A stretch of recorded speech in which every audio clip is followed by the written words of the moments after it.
ఎంతో కాలానికి రష్యా అధ్యక్షుడు వ్లాదిమిర్ పుతిన్ తన ఆప్త మిత్ర దేశంలో అడుగుపెడుతున్నారు. అమెరికా అధ్యక్షుడు డొనాల్డ్ ట్రంప్ తన గతకాలపు మిత్రుడైన నరేంద్ర మోదీని పలు రీతుల ఇరకాటంలో పెడుతూ భారతదేశాన్ని ఇబ్బందులు పాల్చేస్తున్న నేపథ్యంలో రష్యా అధినేత భారత పర్యటనకు ఎంతో ప్రాధాన్యం వచ్చింది. డిసెంబర్ 4-5 తేదీల్లో జరగబోయే పుతిన్ పర్యటనకు సంబంధించిన పలు ఆసక్తికర విశేష కథనాలను మీడియా అందిస్తోంది. ఆయన తినే తిండి, తాగే నీరు, వాడే టాయిలెట్ సహా సర్వము రష్యా నుంచే తరలి వస్తాయని, మలమూత్రాదులు సైతం వెనక్కి తీసుకుపోతారని, ఆయన ప్రయాణించే విమానం భద్రమైనది, దుర్భేద్యమైనదంటూ మాధ్యమాలు వివరిస్తున్నాయి. ఒక్కడు కాదు, అచ్చం ఆయనలాగే ఉండే అనేకులు కూడా వస్తున్నారన్న కథనాలు సైతం ఎప్పట్లాగానే దర్శనమిస్తున్నాయి. పుతిన్ వైభవాన్ని, భద్రతను అటుంచితే మన భద్రత, ఉభయ దేశాల స్నేహం, వాణిజ్యం ఇత్యాది అంశాల్లో ఉభయ దేశాధినేతలు పలు కీలకమైన ఒప్పందాల మీద సంతకాలు చేయబోతున్నారు.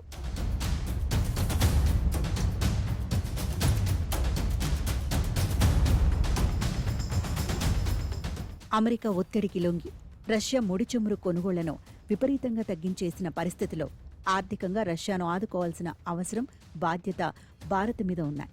భారీ రక్షణ, ఇంధన ఒప్పందాలతో పాటుగా రష్యాకు వివిధ మార్గాల్లో చేయూతనివ్వగలిగే కొత్త తరహా అవగాహనల మీద ఉభయ దేశాలు దృష్టి పెట్టాయి. రైఫిళ్ల నుంచి సుఖోయ్ యుద్ధ విమానాలు, క్షిపణి రక్షణ వ్యవస్థల వరకు పలు రకాల కొనుగోళ్లతో పాటు రష్యా సాయంతో నిర్మితమవుతున్న కుడాంకుళం అణు విద్యుత్ ప్లాంట్ తదుపరి దశలను వేగవంతం చేయడం, ఉపగ్రహ నిర్మాణ నిర్వహణలతో సహా అంతరిక్ష రంగంలో సహకరించుకోవడం వంటివి ఎజెండాలో ఉన్నాయట.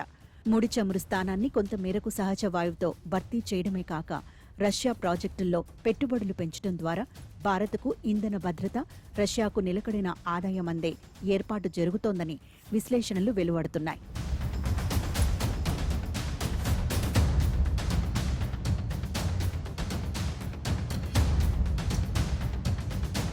ఉక్రెయిన్పై రష్యా దాడితో ఆగిన భారత్, రష్యా వార్షిక శిఖరాగ్ర సమావేశానికి 4 ఏళ్ల తర్వాత పుతిన్ వస్తున్నారు.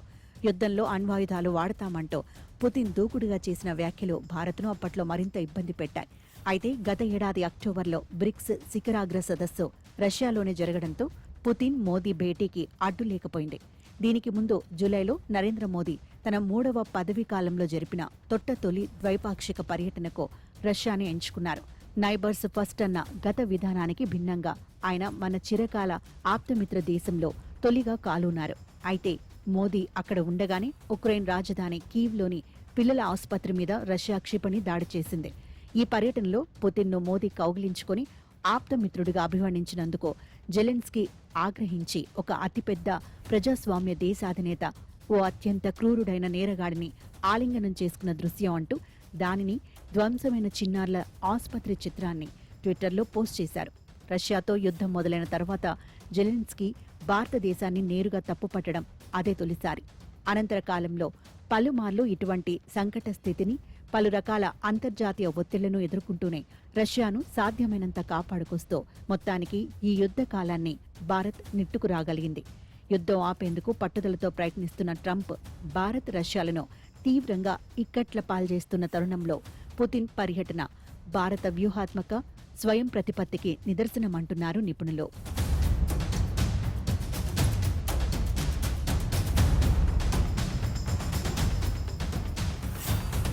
భారత్, అమెరికా వాణిజ్య చర్చలు కొలిక్కి వచ్చాయని, త్వరలోనే ఒప్పందం కుదరబోతోందని వార్తలు వస్తున్నాయి.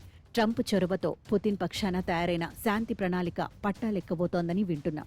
ఇవి రెండూ సవ్యంగా జరిగిపోయిన పక్షంలో భారత్, రష్యా వార్షిక శిఖరాగ్ర సమావేశం సందర్భంగా తీసుకునే నిర్ణయాలు, కుదుర్చుకునే ఒప్పందాల అమల్లో అమెరికా వేలు పెట్టే అడ్డంకులు సృష్టించే అవకాశాలు పెద్దగా ఉండవు. పునాది బలం దిట్టంగా ఉన్న భారత్, రష్యా స్నేహం ఎన్నటికీ చెరగనిది, చెదరని. గత ఏడాది జూలైలో మోదీ రాకకు రష్యా ఎంతో సంతోషిస్తూ ప్రపంచ రాజకీయాలను ప్రభావితం చేసే పరిణామంగా దానిని అభివర్ణించింది.